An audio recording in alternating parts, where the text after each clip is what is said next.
जो अधिकार की बात है इसके लिए सभी का राय अलग अलग है।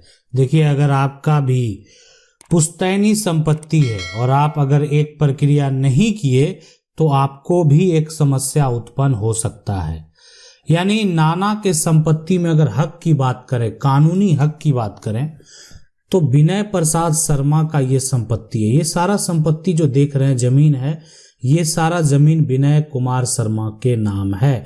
यानी विनय कुमार जो हैं, है ना, उनके नाम से ये सारा जमीन है। लेकिन उनके 3 बच्चे हैं, मंजुला है, विमल शर्मा है, राजदेव शर्मा है, 3 बच्चे हैं। अगर कानूनी रूप से अधिकार की बात करें तो ये उनके पिता की संपत्ति है और विनय प्रसाद शर्मा के मृत्यु के बाद जो उत्तराधिकारी होंगे वो मंजुला कुमारी भी होगी, विमल शर्मा भी होंगे और राजदेव शर्मा भी होंगे। मंजुला कुमारी के जो हैं 2 बच्चे हैं, रंजना और मुकुंद। लेकिन विमल शर्मा जो हैं उनके भी 2 बच्चे हैं, राकेश और कमलेश। राजदेव शर्मा के 1 बच्चे हैं, नंदन शर्मा।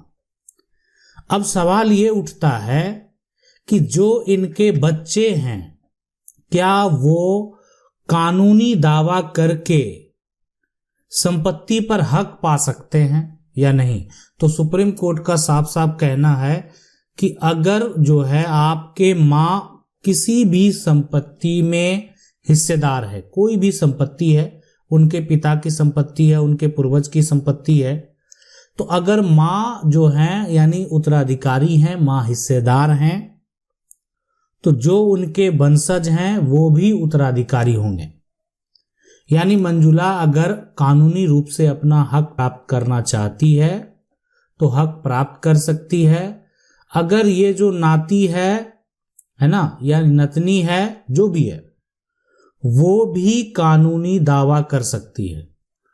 अगर मुकुंद चाहे, ठीक है, तो नाना के संपत्ति पर, नाना का जो भी संपत्ति है, नाना का जो भी जमीन है ना, तो नाना के संपत्ति पर जो है यानी वो कानूनी दावा कर सकता है। यानी मुकुंद क्या करेगा, मान लेते हैं कि सिविल कोर्ट जाएगा और सिविल कोर्ट में एक पार्टीशन सूट जो है वो दायर कर देगा कि इसमें जो है यानी आपके माँ की भी हिस्से की प्रॉपर्टी है जो आपके जो एक तरह से मामा है वो नहीं दे रहे हैं।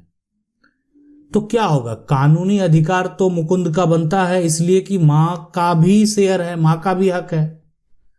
तो नाना के संपत्ति में आप इस प्रकार कानूनी अधिकार प्राप्त कर सकते हैं।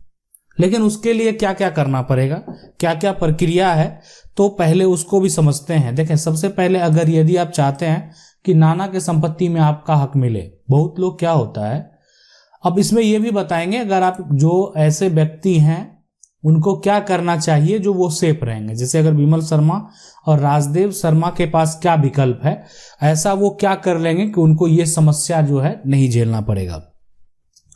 मान लेते हैं ये संपत्ति अभी वर्तमान में विनय कुमार शर्मा के नाम दर्ज है और रंजना और मुकुंद जो नाना के संपत्ति में हक चाहते हैं, क्या करना होगा? सबसे पहले जो जमीन का कागजात है ना, जमीन का जो कागजात है वो आपको यानी सारा इंफॉर्मेशन तैयार करना होगा।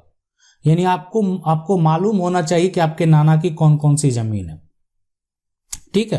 तो ये सभी प्लॉट हैं और सभी में आपको हक चाहिए। तो ये पता करने के बाद, अब ये पता कैसे करेंगे, तो पता आप ऑनलाइन भी कर सकते हैं, है ना, ऑफलाइन भी कर सकते हैं। आप चाहे तो जो है जिला अभिलेख जाकर, है ना, जिला अभिलेख से जो है ना, ये खतियान भी निकाल सकते हैं जिसमें आपको जो है हक चाहिए। ये काम पहले करना होगा। उसके बाद क्या करना होगा कि आप सिविल कोर्ट जाएंगे, है ना, और सिविल कोर्ट में आप जो है यानी हिस्सेदारी बंटवारा करने का जो आपको हक प्राप्त नहीं दिया जा रहा, आप पार्टीशन डालेंगे कि हमको बंटवारा चाहिए, हमारे पिता के नाम की संपत्ति है, आपकी माँ ऐसा कर सकती है, या आपकी नाना की संपत्ति है, तो आप हक के लिए जो है पार्टीशन सूट करेंगे, जिनमें आप सभी को जो है, आप जितने भी इसमें हिस्सेदार हैं, विमल शर्मा और उनके बच्चे, सभी को जो है नोटिस भेजना होगा, इसलिए कि सभी जो है वो उत्तराधिकारी हैं। विमल शर्मा अगर जीवित हैं तो वो भी उत्तराधिकारी हैं, उनके बच्चे हैं तो वो भी उत्तराधिकारी हैं। उनको नोटिस भेजा जाएगा। नोटिस भेजने के बाद जो है यानी प्रक्रिया शुरू होगा। संपत्ति जो है ये पैतृक है, पूर्वज की संपत्ति है, तो हक तो मिलना तय है। यानी पार्टीशन सूट के बाद जो है आपको कानूनी अधिकार प्राप्त हो जाएगा। तो ये उनके लिए है जो कि अपने नाना के संपत्ति में हक चाहते हैं। उनको लगता है कि उनको हक नहीं मिला, उनके साथ नाइंसाफी किया गया, तो उनको कानूनी अधिकार दिया गया है, आप नाना के संपत्ति में हिस्सेदारी प्राप्त कर सकते हैं जो लोग ऐसा चाहते हैं। लेकिन सवाल ये उठता है यहां पर कि आखिर बिमल शर्मा और राजदेव शर्मा को क्या करना चाहिए जिससे जो है ये कभी भविष्य में ऐसा समस्या उत्पन्न ना हो। ठीक है, तो देखें उसके लिए क्या करना, उसके लिए क्या विकल्प है, उसके लिए क्या प्रक्रिया है ताकि जो मान लेते हैं उत्तराधिकारी हैं वो भविष्य में जो है इस बात का दावा नहीं करे। तो देखें आपको एक कागजात तैयार करना पड़ेगा, यानी एक स्टाम्प पेपर पे जो है ना, जो आपके राज्य में जो नियम होगा, जितने भी का स्टाम्प होगा, हो सकता है 1000 का, हो सकता है 500 का हो सकता है कि आपका 100 का ही हो सकता है कि मान लेते हैं कि इससे भी 5000 का ही हो। तो जो भी हो आपके राज्य में जो भी नियम है, तो आपको करना क्या है कि आप जो है बिमल शर्मा यानी आपके पिता के नाम की संपत्ति है, दोनों के नाम से ये कागजात बनाएंगे। लेकिन जो आपकी बहन है उनसे आप एनओसी ले लेंगे, नो ऑब्जेक्शन। ठीक है, यानी वो इस बात का सपोर्ट करेंगे, सिग्नेचर वो संपत्ति है अपने भाई के नाम रिलीज करती है, उनको ये संपत्ति से कोई लेना देना नहीं है। उसके बाद ये संपत्ति क्या होगा, ट्रांसफर हो जाएगा। जब आप एक बार संपत्ति जो है आप एनओसी दे दिए, आप किसी को सपोर्ट कर दिए, तब ये संपत्ति जो ये सारा जो जमीन है ना, ये दर्ज हो जाएगा, है ना। बिमल है ना, बिमल जो उनके बेटे हैं और किसके नाम होगा, राजदेव के नाम हो जाएगा। ठीक है, राजदेव शर्मा के नाम हो जाएगा। तो ये सारा जमीन जो है ना इन दोनों के नाम दर्ज हो गया। और दर्ज होने के साथ साथ हुआ क्या, जो मंजुला कुमारी है उनके द्वारा एनओसी भी दे दिया गया, मतलब उनको किसी प्रकार का कोई भी ऑब्जेक्शन नहीं है। तो इससे होगा क्या, अब ये संपत्ति इन दोनों के नाम ट्रांसफर हो गया, आपके पास कागजात है। अब ये संपत्ति जो है यानी भविष्य में फिर राकेश शर्मा और कमलेश शर्मा यानी जब दो भाई का बंटवारा होगा तो ये सारा संपत्ति जो है दो पार्ट में डिवाइड हो जाएगा। एक में मान लेते हैं कि राकेश जो है वो राकेश और कमलेश रहेंगे, है ना, और दूसरा जो है उसमें नंदन शर्मा रहेंगे। तो ये जो प्रॉपर्टी है वो इस प्रकार जो है वो डिवाइड हो जाएगा, इसलिए कि राजदेव शर्मा के एक ही पुत्र है नंदन शर्मा, तो वो आधे के हिस्सेदार हो जाएंगे। तो भविष्य में मान लेते हैं कि अगर फिर कोई भी रंजना और मुकुंद इस बात का दावा भी करे तो उनके माँ के द्वारा जो है वो कागजात तैयार कर लिया गया है, तो फिर किसी प्रकार का दिक्कत नहीं होगा।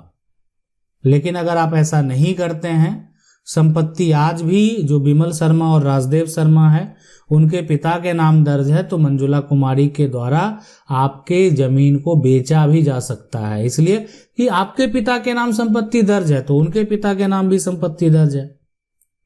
आप बेच सकते हैं तो वो मंजुला कुमारी भी बेच सकती है, वो भी मान्य होगा, इसलिए कि वो परिवार का उत्तराधिकारी है, उसका कानूनी हक है, और कानूनी हक है तो वो संपत्ति जो है बेच सकती है। तो इसीलिए आपको अगर एक तरह से ये कागजात नहीं बनाए हैं और ऐसा समस्या इसी प्रकार का है तो आप ये कागजात जरूर बना लें। ठीक है, हाँ, जो लोग मान लेते हैं चाहते हैं कि हक प्राप्त हो तो वो इस प्रकार जो पहले बता चुके हैं कि अगर आप चाहते हैं कि नहीं हमको नाना के संपत्ति में हक चाहिए, आपके जो है एक तरह से पूर्वज की नाना और उनके पिताजी की जो है पैतृक संपत्ति है, तो पैतृक संपत्ति है और अभी भी उन्हीं के नाम से है, तो आप कानूनी रूप से हकदार हैं कि उनका कानूनी हक बनता है। ठीक है, मतलब इसलिए कि उनका कानूनी हक बनता है, और कानूनी हक बनता है तो वो कभी भी कानूनी रूप से दावा पेश कर सकते हैं। ठीक है, यदि अगर उनका कानूनी हक बनता है तो वो जब भी चाहेंगे संपत्ति को प्राप्त करना तो प्राप्त कर सकते हैं।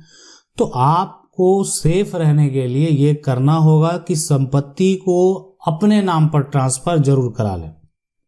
नहीं कराएंगे ठीक है, अभी हो सकता है समस्या उत्पन्न नहीं हो, लेकिन आने वाले 5 साल 10 साल में अगर ऐसा समस्या उत्पन्न हो गया, किसी परिवार में किसी प्रकार का कोई भी मनमुटाव के चलते अगर ऐसा समस्या उत्पन्न हो गया तो आपको भारी समस्या हो सकता है। आशा करते हैं वीडियो अच्छा लगा होगा। वीडियो अच्छा लगा वीडियो को लाइक जरूर कर दें। चैनल को अगर पहली बार देख रहे हैं सब्सक्राइब करके जो बेल आइकन है उसको जरूर दबा लें। मिलते हैं अगले वीडियो में, तब तक के लिए जय हिंद।